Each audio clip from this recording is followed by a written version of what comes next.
All right. I know some people are still moving around, but I'm just going to get started with some precatory stuff. Welcome to this discussion about what is going on in the states. Many people outside the legal community don't realize that upwards of 90% of our cases are disposed of at the state level and not the federal level. And despite the recent successes of the First Step Act, most of the action in criminal justice reforms is in the states. I want to do a quick shout out to reform in cities and counties. You heard yesterday from City Attorney of Columbus, Zach Klein, and he talked about some of his efforts. In just the last week, Atlanta Mayor Keisha Lance Bottoms announced that the city would close a jail and repurpose it with community input, another good example of local justice reform. It's also what we're seeing leaders like Commissioner Ellis do now in Houston, Harris County, even though he's here today to talk as well about his amazing, groundbreaking criminal justice reform successes in his 27 years in the Senate. Indeed, I may need to invoke moderator's privilege if I call you senator by mistake. It was 27 years as a senator, 2.5 as a commissioner, so you'll have to forgive me. Okay. So first, we're going to get a brief lay of the land as to what states are achieving, which states are ahead and which are behind, and where to look for the next major reforms. Luckily, we have Rebecca Brown, who's the policy director at Innocence Project, and a deep thinker on the advantages and challenges of pursuing multiple state reform work. Rebecca has had a hand, or at least a finger, in, wait for it, 48 states over her 15 years at IP. And earlier in her career, apropos of this summit, she worked on alternatives to incarceration programs at the Center for Alternative Sentencing and Employment Services, CASES. Rebecca? Thank you, Hannah, and it's a real honor and pleasure to be with you all today. At the Innocence Project, we work on forging innocence reforms aimed at revealing and preventing wrongful conviction. And I note that because, innocence and wrongful conviction reform is really just a lens through which to get a better sense of what's happening in the criminal justice space. And it gives us only a partial look, because the question really is, are people moved by change because they see this as a discrete problem, or are they moved by change because they see wrongful convictions as symptomatic of really what are structural problems and problems in a process that really needs to be deconstructed. So that said, when I began this policy work about 14 years ago at the Innocence Project, we were passing on average between 3 and 6 state-based laws a year. And today that averages about 20 to 22 states per year. So I think that really does speak to the fact that we are seeing the conversation shift and change quite a bit at the state level, and that we're really reaching a greater point of consciousness more broadly. And I think, though, that when we look at wrongful conviction reform and even criminal justice reform more broadly, we really have to tie these reforms to a much larger conversation. And I'm reminded of a quote that many of you probably know from Dostoevsky, where he says, "The degree of civilization in a society can be judged by entering its prisons." And our prisons reflect really just a host of issues and things that we have begun to confront, things we haven't comprehensively confronted, like racism, poverty, addiction, mental health, just to name a few. In New York State this year, for instance, I worked in a broad coalition with labor, victims and survivor groups, legal organizations, impacted people, and we worked on a pretrial justice reform package that I think most would describe as groundbreaking and incredible. But as we were sort of reflecting on this and celebrating it on our coalition listserv, I was struck by a comment that somebody put that I wanted to share with you, which was, that we hope that this conversation is distinct, right? When we're talking about the momentum that could be built from these reforms, we hope that this conversation is distinct in focusing on issues, needs, and solutions outside of the traditional criminal justice reform space. Think housing, think healthcare, think education. And I think this really reflects what many feel is a disconnect policy-wise between the intersection of criminal justice policy and other social policies. And on Sunday, I listened to Bishop William Barber speak from the Poor People's Campaign, and he noted that during the 2016 primaries and campaigns, there were 26 televised debates, and not a single hour was devoted to how candidates would address poverty. There are 140 million people living in poverty or are poor or are struggling in the United States, 40 million of them children.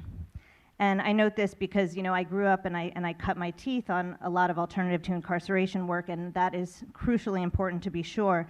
But I think that there's a hunger really to get underneath the social issues that we failed to solve, the housing crisis, the education crisis, the mental health crisis. So that we can really get to the root causes of our social problems that really just get highlighted in the criminal justice system. And so when asked about sort of what's happening at the state level, some of that is hard to predict, but we have seen incredible gains. Sometimes even within a state that shows change, we see some reform, but not necessarily transformational reform. So, you know, a few examples are, you know, New Mexico this year, we passed for the first time a mandate around how law enforcement conducts identification procedures. But at the same time, a parole reform bill did not come to pass. On the other hand, in Connecticut, we, for the first time, passed a law that regulates the use of incentivized witnesses, jailhouse informants. And at the same time, the ACLU's Smart Justice campaign was able to pass a transparency bill on prosecutorial decision-making, which, you know, now permits the collection of data relating to plea offers and racial disparity. In Kentucky, we have been wholly unsuccessful in forging innocence reforms, yet we did see a modest expungement bill this year pass. In Colorado, a modest pretrial bill passed, but here in New York, it was really groundbreaking. It was a transformational piece of legislation around pretrial justice. And in Idaho, right, we saw the first bill in the nation to require expansive transparency around the use of risk assessment tools. So I note this just to say that we see incredible change in pockets, but I think that there's a long way to go, and a lot of that really reflects the fact that there's a larger cultural conversation that has to take place that will really kind of begin to generate the kind of transformational change we want to see.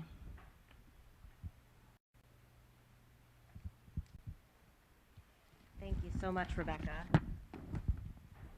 So, Rodney Ellis. Notice I engineered an entire two-day event just to introduce you. I'm particularly moved to have the honor today. Rodney Ellis taught me what political compromise can mean in the spirit of policymaking in the truest sense. He taught me about leadership and partnership. He taught me how to get the most reform that is actually feasible to enact without giving up on principles. Mostly, though, to reproduce his political prowess, you have to actually always be the smartest and funniest guy in the room. Not everybody can pull that off. I'm privileged and honored to have this man of reason and compassion, of art and science, of humor and savvy, and will always be privileged to have earned the honor of your advice, although I started out just as your advisor. So, I turn to you for your thoughts on this topic. Many stars need to align for state criminal justice reform to happen, at least significant state criminal justice reform. What stars are they? How have you aligned them so many times and pulled them into line so often? And moved your state forward from being an embarrassment to being an emblem of pride? I mean, you really helped Texas leapfrog from being a debacle to being almost a model of state reforms. How'd you do it? Well, first, let me say, Hanna, how proud I am of you and I, how proud I am of this conference. So many people in your position with your intellect would use your legal brilliance to money. Instead, you decided to use your legal talent to make changes. And I'm just so proud of you and what you're doing, and for this conference. So I want to give you all a round of applause for bringing so many of us here. I think first you got to be willing to try. And in politics, I think it's the art of asking for what you want and then taking as much as you can get.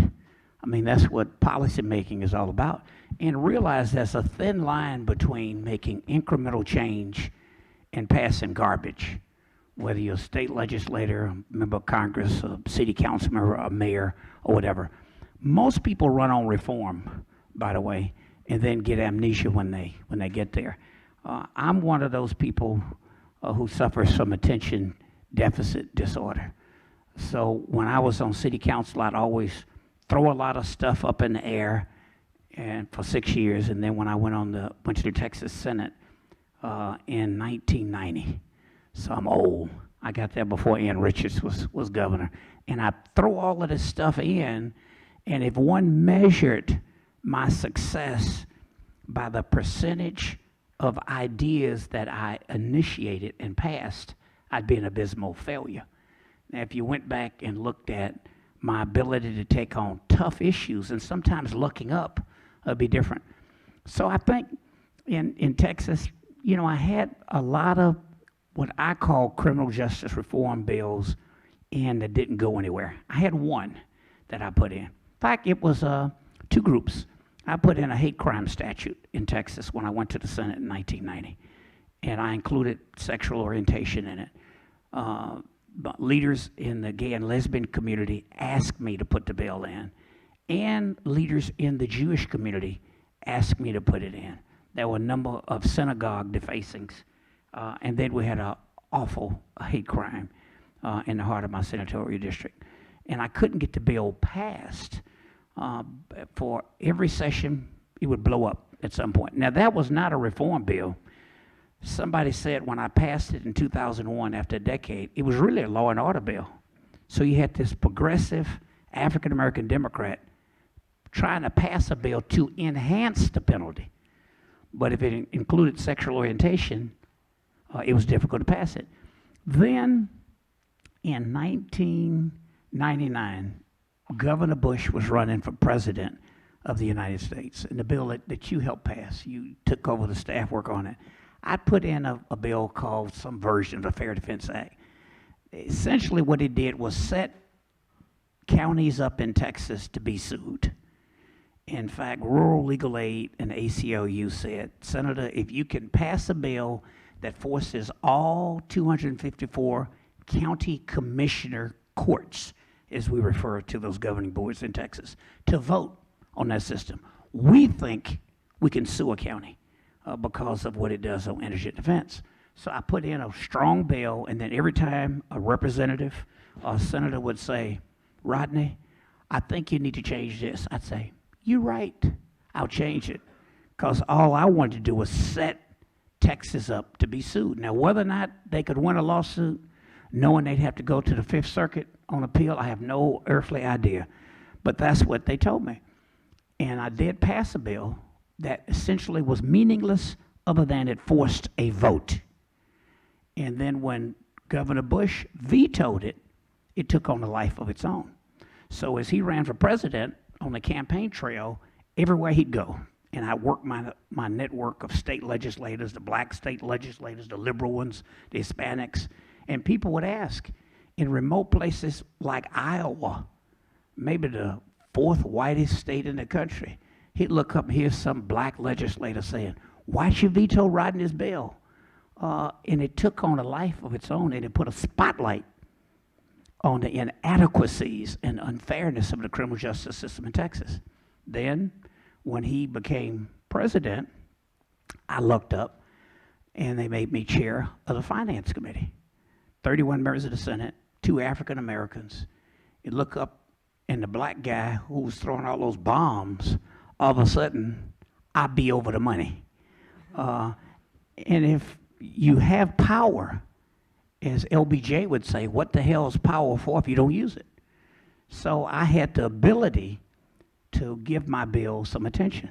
So I had to pass a budget. So I gave DNA testing to you. We might have been maybe the 8th or 9th state in the country to pass a DNA testing statute. Texas, deep in the heart of Dixie. I gave you a bill to increase the compensation for people who've been wrongfully convicted. It's very difficult, first, to get somebody to take on a civil rights lawsuit, and then it's hell to win it. So we passed that in Texas. We passed the Fair Defense Act, and it was a combination of having power and taking some risk and hiring good staff, using the media. Throughout my career as a state legislator, and even now in county government, you know, although I fear the media, they're not always nice people because they have a tendency to blow you up, and then it's an interesting story to cut you down. But there's a role the media plays. Last point I'd make would be, I knew who Barry Scheck was, but I was president pro tem of the Senate during the interim. So in Texas, it's not a big deal. You don't get to be president pro tem because of your ability. You stay long enough, you get it. It was my turn. And Bush was running for president. Rick Perry was like me, half ticket will travel. So Bush was moving around, Governor Bush moving around the country trying to become president. Rick Perry taking every free trip like I would that came up. So then they would trick me so I wouldn't get to be acting governor. And I'd get two conflicting letters, one from Governor Bush saying, I'll be out of town these days. Pursuant to the Constitution, if the lieutenant governor is out, you'll be acting governor of Texas. Then I get another one from Perry saying I want to be out of town. But I always made it my business to be in town for those days. So I had about 50 days, not in a row, that I was acting governor. And there was an execution scheduled, and all of my civil rights advocates were marching on my office. But instead of giving me a reason to not proceed, they'd say, because you're progressive, blah, blah, blah. But there was one that came up, a guy named Ricky McGann, who was white. And a rural judge said he should get DNA testing. Then Barry Scheck called and said, Senator, I know you're supposed to be governor on Tuesday, blah, blah, blah. So I said, don't tell anybody. Just keep it to yourself so that they'll both be out of town and wait and see what happens. So I did give Ricky McGann a 30-day reprieve, which is all you could get under Texas law.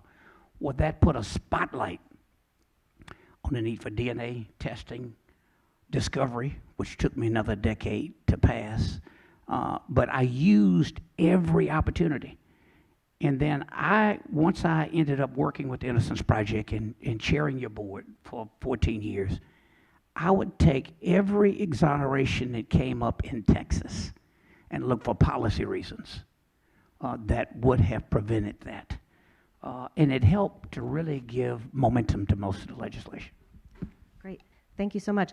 I know our audience will also be very interested in hearing a little bit about your efforts to eliminate cash bail in Harris County and Judge Rosenthal's ruling that cash bail in Harris County misdemeanor cases was, quote, used as an instrument of oppression. Sometimes you push the envelope as far as you can as a policymaker, and then you go look for somebody to sue. So Alec Catterick, is that close? So Alec Catterick with the Civil Rights Corps got in my office at the state capitol when I was there, I don't know, 4 years ago. And I assume it was because I was chairing the board of the Innocence Project and he knew my name. So he comes in, kind of stringy hair. I can't remember if he had socks on or not. And, you know, I said, well, tell me what you're doing. He'd sued some little bitty counties, with all due respect, in Alabama. And he said, we are going to sue Travis County, Austin, Texas, and challenge the money bail system on the misdemeanor level because they're liberal. We think we get a good judge. And I said, you think they're liberal? You think a lot of people liberal until you start messing with those bail bondsmen. And I said, where are you getting your money from? It's amazing. He had what I describe as a genius grant. In fact, you ought to tell your law school, they ought to do it wherever you went. Harvard Law School Foundation gave him $250,000 to go out and do good. And his theory was he thought he could challenge the cash bail system under the Equal Protection Clause and the due process provision. Same thing Thurgood Marshall did, the same thing Justice Ginsburg did for women. And I listened, and these were counties that didn't have the resources. And I said, look, son, probably shouldn't have sounded a little condescending. I probably shouldn't have said that. But he didn't have socks on. And I said, if you want to bring light to a dark place, you need to go to my county. Go to my Senate district. Go sue Harris County. Or sue Fort Bend County. Mr. DA from Fort Bend County. I had a little bit of Fort Bend County. And I said, I'll help you. I'm in the Senate. I'll do what I can to help you with your discovery. Well, hell, he did. And then, lo and behold, I end up leaving the Senate and running for county commissioner. And before I took the oath of office, I asked the DA-elect, one judge-elect, misdemeanor judge, who interned in my office, maybe when you were there, Darrell Jordan interned in my office, and the sheriff. I said, let's go meet with the folks suing the county before we get sworn in. After that, you might have some ex parte problems. But we hadn't taken an oath. So we met with them and pretty much took an oath that we'd do what we could without getting disqualified from our offices. So the sheriff did an affidavit saying, I think the county sheriff's office ought to work with the plaintiffs. The DA eventually did an amicus. I did an amicus. Harris County spent $10 million fighting an interim order by Republican presiding federal judge, very thoughtful ruling against the cash bail system for misdemeanors in Harris County. You ought to read it, about 150 or so pages. It's brilliant. And the county spent $10 million fighting it. Now, by all, I'm a lawyer, I don't practice. I use the civil comparison. It would be like if you go to divorce court, which I have been to once, and you spend $10 million fighting over who ought to keep the house. At some point, your children would say, Daddy, I think you need to get out of the damn house. But that's what Harris County did. $10 million fighting a young man with a genius grant from Harvard for $250,000. He went on to raise other money. But there are consequences to elections. New group of judges won. Two of the women here who ran on a Black Girl Magic campaign. Where are you all? I had dinner with you last night. These new misdemeanor judges, the other judges fought it tooth and nail. They wanted to lynch me for doing an amicus brief, agreeing with the people suing the county and voting against legal fees. But they adopted a rule which pretty much ended the cash bail system. And I think we're going to settle that lawsuit soon. You better hurry up and get home because they're meeting on it.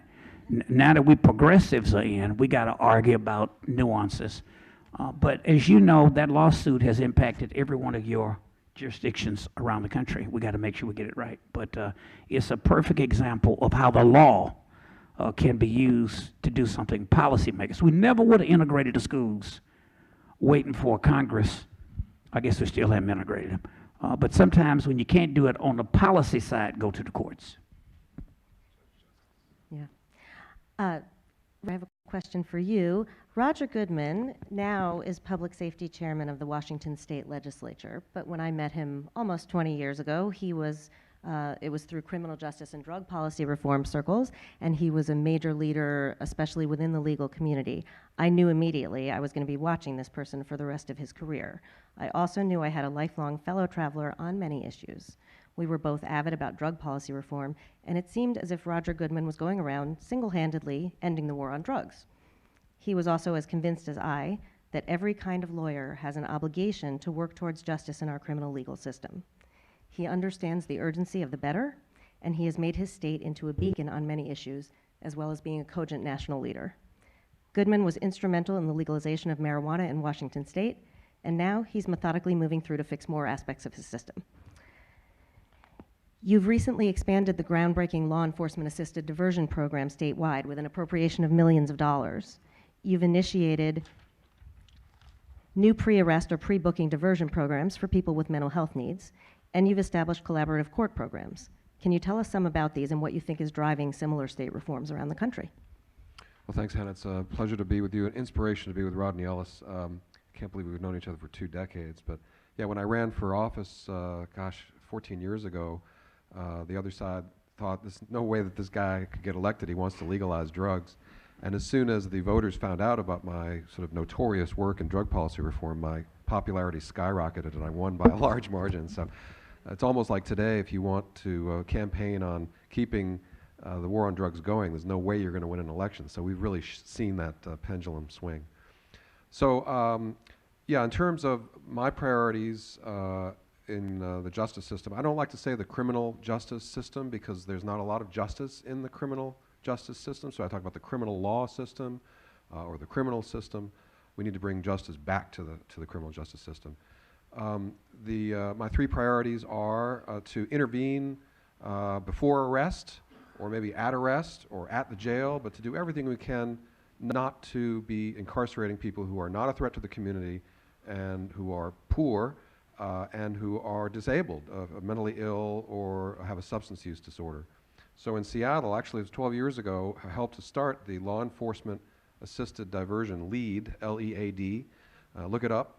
The LEAD program we had to teach police how not to arrest. In the beginning, it was like, what do you mean? This is what we do. We arrest people. Said, no, you need to work with peers and folks in the community who can identify young people, mostly, who are about to get into trouble.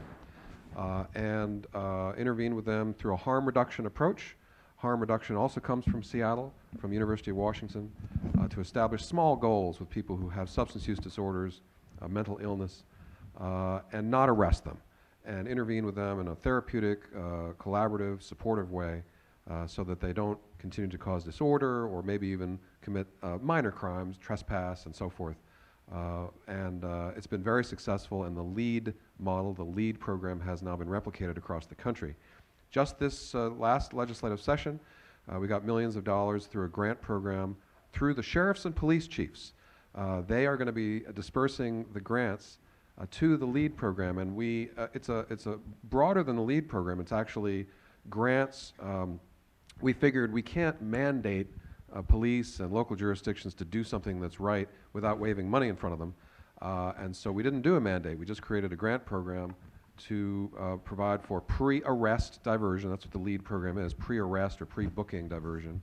But also at the jail and even at arrest have a risk, you call them risk instruments. It's not the same as the risk assessment instruments we're talking about here in the court, but assessments as to what their behavioral health needs are, and that would lead to diversion.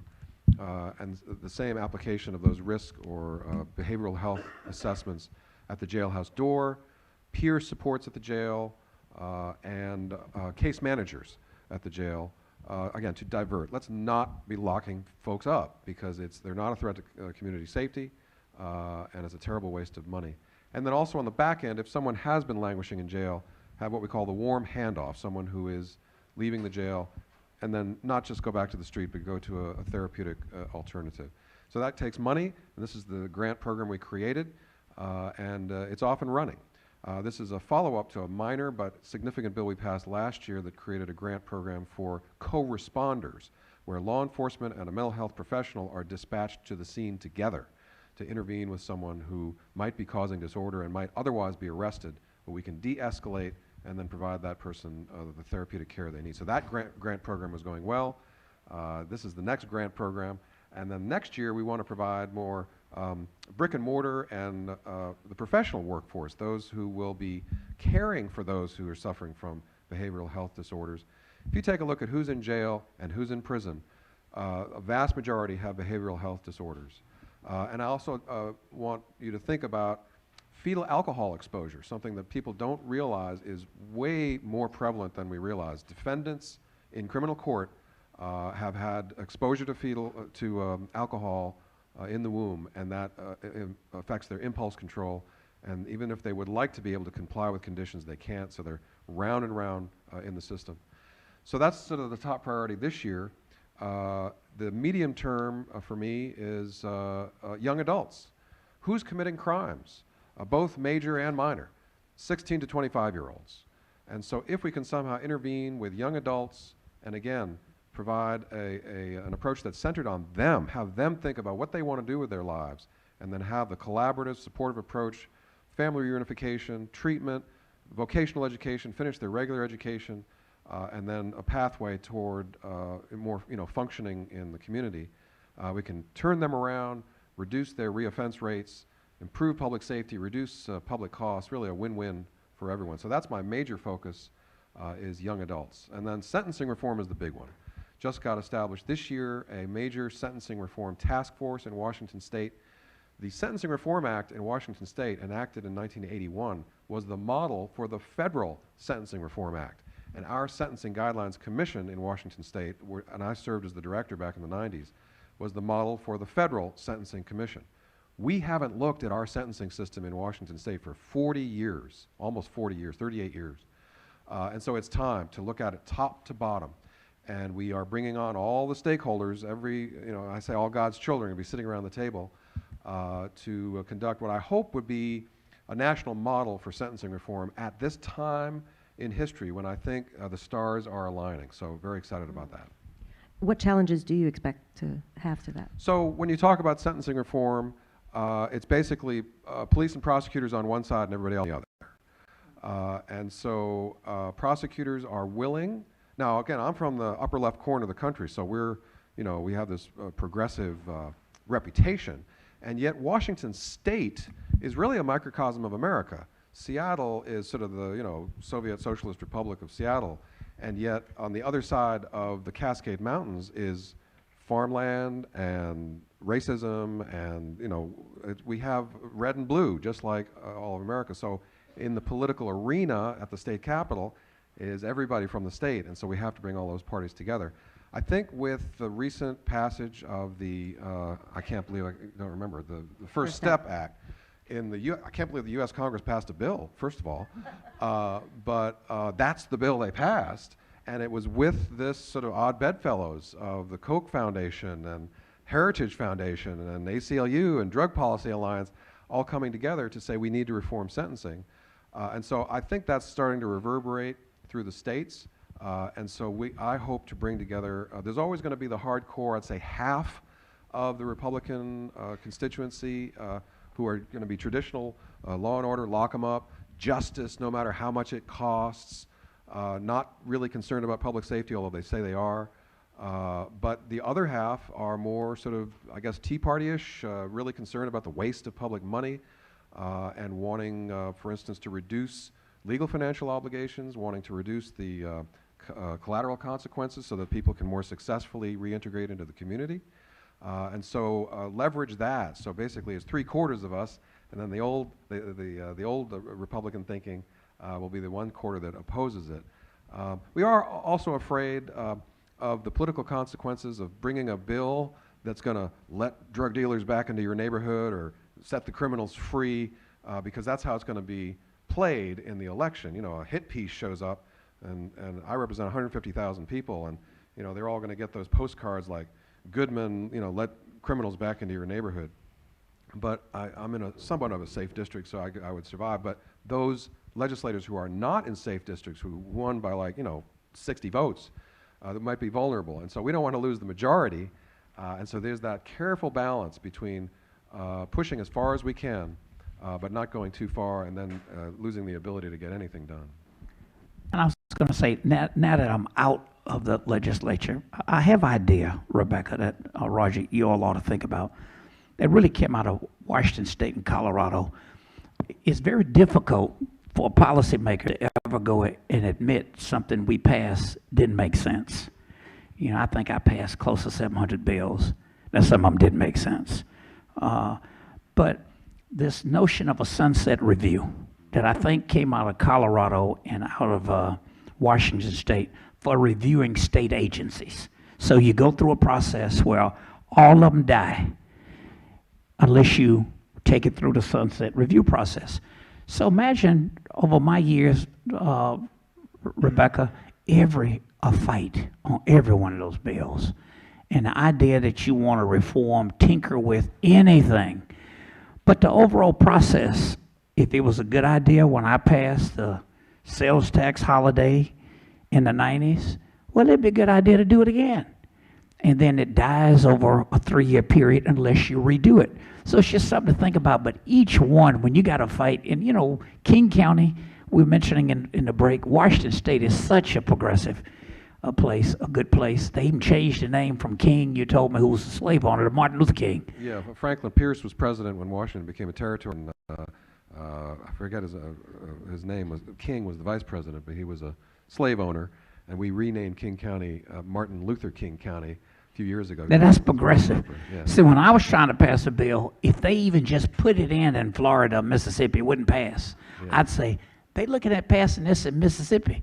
So in other places, when I move around the country, they would say, thank God for Texas. They say, if they pass that in Texas, I know we can pass it.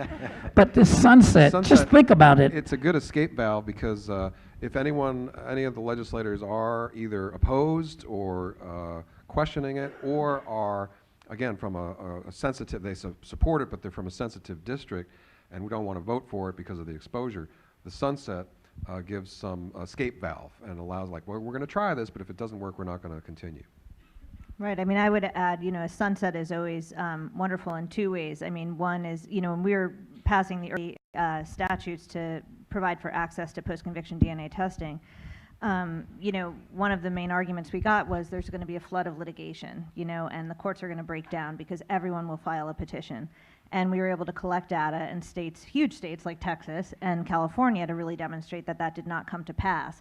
So sometimes it could have value in that way. And I think in another way, when we're looking at some of the newer and progressive reforms like bail reform, there's value in measuring these proposals, these statutes that pass for net widening, for racial disparity, and revisiting them where we need to tinker with them. So I think there's. Now, I would hope that one could pass the stuff you want. You know how that works. But when they sunset the tax code or sunset state agencies, and I think you might have been there when the pro bono fee, a voluntary fee for the state bar, and we lost that IOTA lawsuit. So I just decided I'm gonna make it mandatory. Make Ricky Dink $250. And the lawyers didn't want to do it. And I remember saying the doctors took a Hippocratic oath, to do indigent care. The lawyers just hypocrites. But the only way I could pass it was the state bar was under sunset review. So I couldn't get a standalone bill up under the arcane rules, but I could add it to the sunset bill. But on the other hand, I'd hate to lose the DNA testing statute or the hate crimes bill that took me a decade to pass because I couldn't pass it again. But just a double-edged sword. There's one frustration that I have, and that is the facts don't matter. We are at war with the facts, and the facts lose. This is going on certainly on the federal level, but the evidence is very clear that if you incarcerate somebody in jail for 3 days, it totally ruins their life. Job, children, everything. And so when the evidence is clear that confining someone who was not a threat to the community will actually make them more likely to commit a crime, somehow does not resonate with now I have to say, my colleagues on the other side, every Wednesday we drink whiskey and smoke cigars and have a good steak, and so they're friends. We talk about kids, we talk about sports, but when we get to the political arena, they are just impervious to the research that shows how damaging incarceration is and how incarceration actually makes our communities less safe, other than for those very small number of people who are truly a threat to the community, people with personality disorders and people who have, as a very, very small number of them. So this is the frustration I have. I'll have one work session after another and task forces and work groups where the evidence is clear that incarceration is counterproductive, and yet when it comes time to vote, it's this reflexive, get tough, lock them up.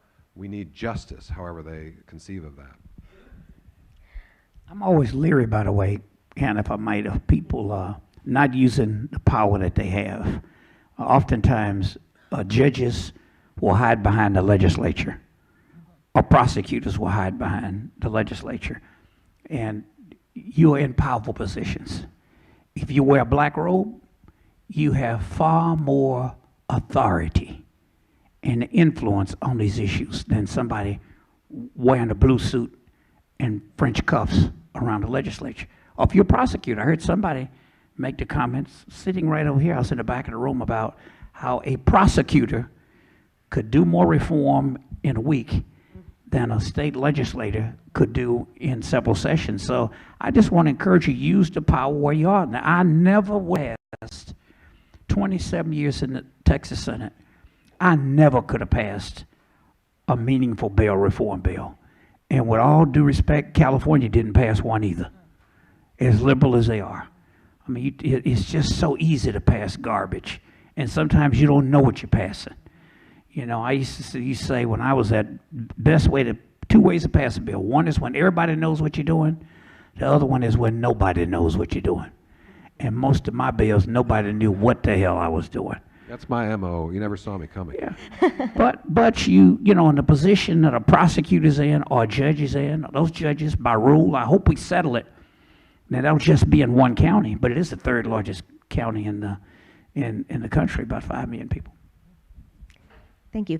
I'm going to open up for questions in just a minute, but I wanted to circle back to Rebecca just for a moment to talk a little bit about what specifically you're focusing on in terms of your state reform right now and which states you're focusing on. Sure. We work, the Innocence Project is a national organization, and we work in partnership with innocence organizations around the country, loosely affiliated in an innocence network. And so in many ways, they are the local and public faces of the campaigns that oftentimes we're running in collaboration with them. And we really focus in three core areas. One is revealing wrongful convictions. The second is compensating the wrongfully convicted once they're released, and the third is preventing wrongful convictions. So in the area of revealing wrongful convictions, we're working towards making improvements to the now 50 state laws that provide access to post-conviction DNA testing. We're also, for the first time, working on creating statutory mechanisms for people to get back into court when science changes or evolves, or when experts repudiate past testimony. A lot of our clients are just time barred. They can't get back into court if, for instance, arson science changes or our understanding of bite marks changes. So they're just stuck. And so we've begun to work that way as well. And I'll just note, too, as a footnote to what Rodney was just sharing with you, sometimes we are not doing these changes through the legislature. Sometimes we're going to the high courts. Michigan last year passed a court rule enabling access to get back into court when science changes and evolves.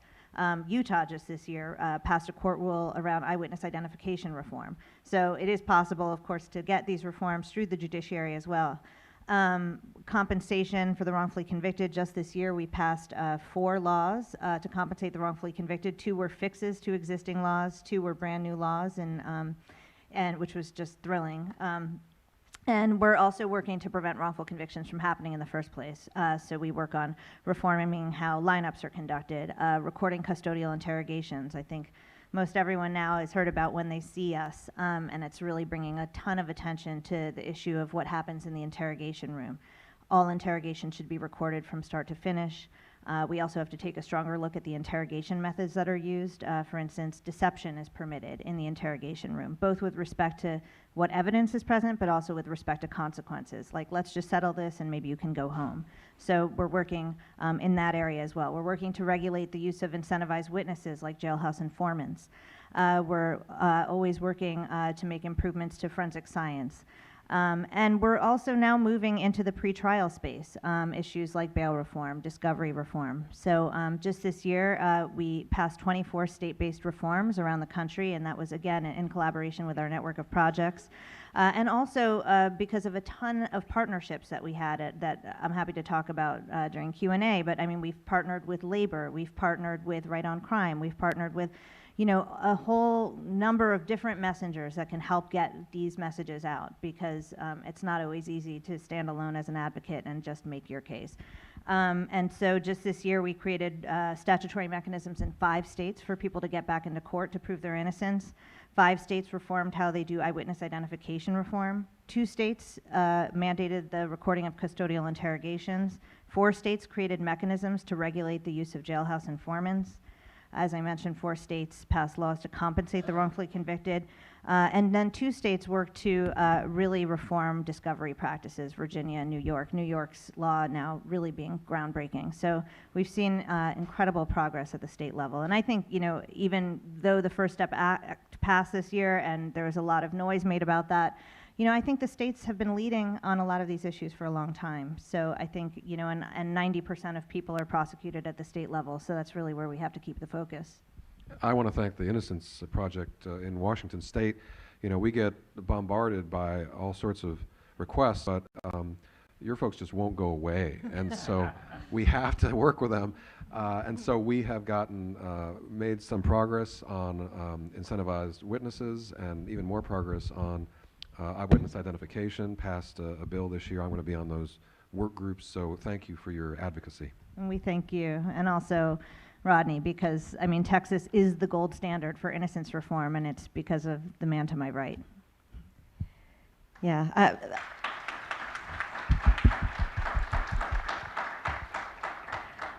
I was going to open it up for questions, but I'm going to use the moderator's privilege because that was a great segue to one of my possible questions, which is, what do states do if they don't have a Rodney Ellis or a Roger Goodman in their midst? How do they find a champion? What kind of, there's no real natural constituency for this in some sense, and it's hard.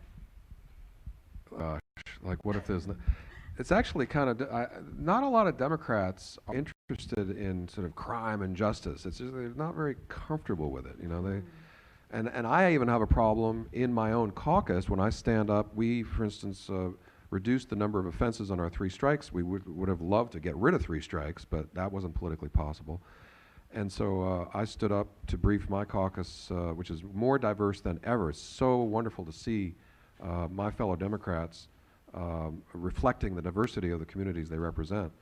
I'm sort of an unofficial co-chair of the White Guys Caucus, and there's 19 of us of 57 members of the House Democrats. So, but I'm a white guy standing up talking about crime and, you know, purportedly locking people up, and so my own caucus is uncomfortable with me, even though they get it. I mean, they come and apologize afterwards. They realize I'm a reformer, but it's even difficult enough for me to be a reformer, basically just because of my, you know, what I look like.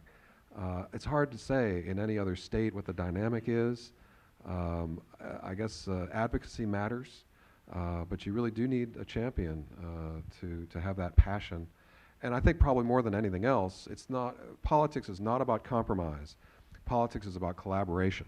You compromise at the end, but politics is about building relationships and getting to know each other as people. And so you need to be as inclusive as possible, as long as everyone's respectful, to sit around the table for as long as it takes. You have to be very deliberate.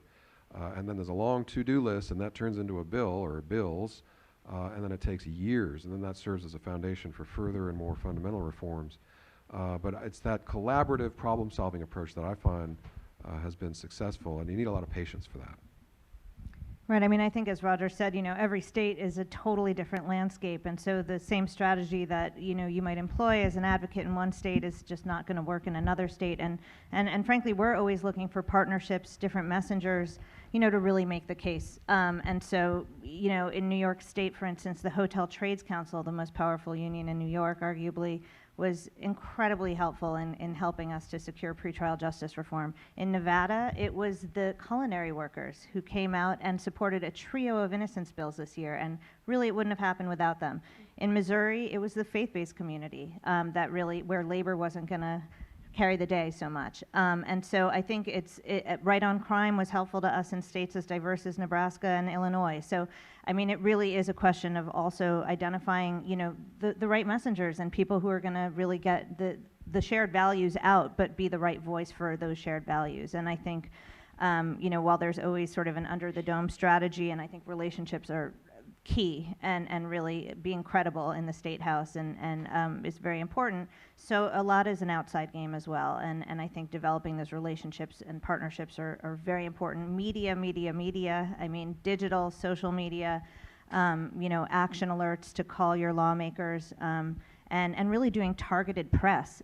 You know, sometimes, you know, we are looking at, you know, where key lawmakers live and making sure that there's coverage in their districts so that they're aware of the issue, and so that, you know, in many instances, lawmakers are, you know, sponsoring 30 bills, and you are sort of trying to elevate your bill in their eyes, so the media is just key. I'll make one comment. Victims, the voice of victims is critical for you know, political tenability of whatever proposal. And I make a distinction between victims and the victim's neighbor. The victim has gone through that stages of grief, you know, and they actually have a much more sophisticated understanding of what happens and how the system should change so that whatever happened doesn't happen to, you know, whatever happened to them doesn't happen to somebody else. And so victims, if you can raise the victim's voice and get the message out that the system should change, not that just lock them up, that's very helpful. So having the victims at the table is very important. And then the other thing is the serendipity of who happens to be the executive director of whatever association it is. So sheriffs and police chiefs, for instance, in our state, the executive director was just out of the 13th century, and he had some of the rural sheriffs, you know, speaking really loudly and stopping all reforms. The new executive director of our sheriffs and police chiefs is a very sophisticated, urban, former police chief and former sheriff, and he's working very well with us. So that, you know, again, it's a roll of the dice, what individual you're working with. I would just close by this is the civil rights issue of this generation, and don't let it pass. You know, just don't screw up this opportunity.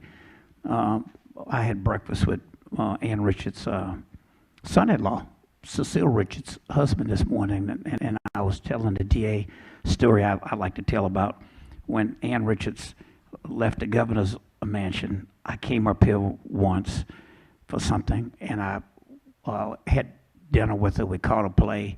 Next morning, she wanted to show me her office. So we go up, and then she's walking me back down, and somebody said, Ann, I saw you on Larry King Live. And so I said, girl, you got it going. You got money now? I heard you and Cuomo got $1 million off of that Doritos ad during Super Bowl. And I said, you still in your right mind? Is there anything you do different? She kind of teared up, and I was thinking, dang, I know I said girl, well, she's my friend. She called me boy. You know, and I'm thinking, what is this? And she said, Rodney, there were things that I could have done, I did not do. People that I trusted who gave me money, who were on my staff, said, Governor, you pushed the envelope as far as you can. Wait until the second term. And then she said, Senator, I wouldn't wait till the second term. So that's my advice to you. If you got power, use it. Thank you. And now you all have the power to ask questions. Please let me know if you have one. Back there. Okay, is that working? All right. My question is actually for Ms. Brown. You mentioned de-incentivizing jailhouse snitches and things like that. I was curious, what's the Innocence Project's view on the incentivizing of pleading as in waiving your right to trial? Right, well, I mean, we certainly have seen a huge, we actually have launched a microsite, which I encourage folks to have a look at, called GuiltyPleaProblemorg. We know from the nation's 365 DNA-based exoneration cases, and these are serious violent felony crimes, right, where biological evidence can prove guilt or innocence, that more than 10% of our clients pled guilty, totally innocent of crimes like rape and murder. And so when you spread that out across the whole criminal justice system where the stakes are lower, right, and it's even more, you're even more incentivized to plea, really just to avoid detention, you have a huge problem, and I think a huge innocence problem. So, you know, our position is very much that we need to take a look at this system. We have to take a look at the trial penalty. We really have to just look deep and hard at this problem because, as folks in the room probably know, about 95% of cases are pled out at this stage. And you know, and there are all sorts of consequences of that too. I was at a conference a few years ago where folks were talking about the trial penalty, and they talked about the fact that, you know, there just aren't even as many trial lawyers anymore, that this has really become a plea factory. And I think that we have to really examine this problem. And you know, and I think that, you know, if you see this number of people pleading guilty when they're innocent, and we have a mass incarceration system, we have a massive problem on our hands. It's important to acknowledge that the plea factory, the plea system, is encouraged by structured sentencing guidelines. There's not a lot of discretion, at least in our state and the other states that have sentencing guidelines, very narrow ranges. Judges don't go above and below the range, and so the prosecutors have the discretion. And so they'll use, they know, based on what they charge, what the penalty is going to be. It's all kind of laid out, and so they use that in the plea process to kind of just move them through. There was an article by a Stanford University law professor that this is very similar to the way the Spanish Inquisition operated, because there were so many heathens, they had to kind of get them through the system. They didn't put them all on the rack. You know, they had sort of different graduated punishments. And so the structured sentencing system is actually a problem because it allows prosecutors to do the plea process in sort of a, you know, this very efficient manner. In Washington State, one reason I think why the prosecutors are willing to reform our structured sentencing system is because the ranges are so narrow that it's arguably unconstitutional, a separation of powers problem where prosecutors have too much power and judges have none. So we will widen our ranges for sure, as they did with the federal system, probably not make it permissive as they did in the federal system. Ours is still a mandatory structured sentencing system, but the structured system really gives prosecutors too much authority. I saw a question. Hi. A quick question to the three of you. How do we permeate the impervious people to data and research? What are like the best strategies to get the facts to those who don't want to listen to it. And Rebecca, I think, the Innocence Project has probably done a lot of that. And the two of you knowing kind of like the interactions with your colleagues, what is useful, what is successful to get the facts through? Well, I think, there are, I think, many ways, and people are different, but I think, one thing that you always have to do is pay attention to who you're talking to and realize, what, they're grappling with. So I was in Cook County Jail last week, just doing a visit, and I was talking to some sheriffs at the table. And, we started to talk about mass incarceration and the prison system and their views on it. And, at first they said, look, people they don't change and they keep coming back here. And, this is awful, and it's a nightmare. And I said, and I hear you. And I said, but also, in some ways, right, it's not so fair to you, right, that you're the front lines of dealing with a mental health crisis and dealing with addiction. And at that moment, they were like, no, that's true. The criminal justice system shouldn't have to deal with this, right? And I think, to Roger's point earlier, right, it's really kind of a question of people seeing that communities are not safer with what we've got going. So I think part of this is really getting better stories out there, sharing better experience, and really humanizing it for the people that are in the system, because really everyone is victimized by this system. I think in this era of mass media and social media, you got to get the message out and get it out again and again and again. Policymaking is the art of storytelling, and whatever works. I mean, going back to the question, Bill, I think a lot of people are in jail because their lawyer ought to be in jail instead of them. You got to have adequately funded public defender offices. In Texas, we got to have public defenders. There's an inherent conflict for the judge to pick the lawyer for somebody coming in front of them. But I think policy making is the art of storytelling, and that income inequality. I mean, clearly income is what determines most people's innocence. And what are we doing? I mean, the county jail is the largest mental health facility in every county in the country.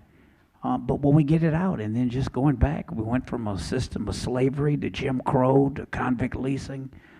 And no wonder that same group of people. And you seize the moment. Central Park 5, whatever it is that makes it hot, but do it quick. We've been here before. You got me? Yeah, I haven't quite given up, but many of my colleagues on the other side are impervious to facts. And so it's a much more of a gut reaction. I mean, people's brain chemistry is different, I mean, you're born with a predisposition to fear or not, a sort of a spectrum, and then you're born into an environment that enhances that. And so my colleagues on the other side are very fear-based, and they're afraid to look in the mirror more than anything else. And so storytelling is what it's all about. You want that person in front of him. So I bring my committee to the prison regularly, and we sit with the lifers, and we sit with the Black Prisoners Caucus, who actually influence our policy decision. At least as far as I'm concerned, they influence me. I get prisoner letters every day.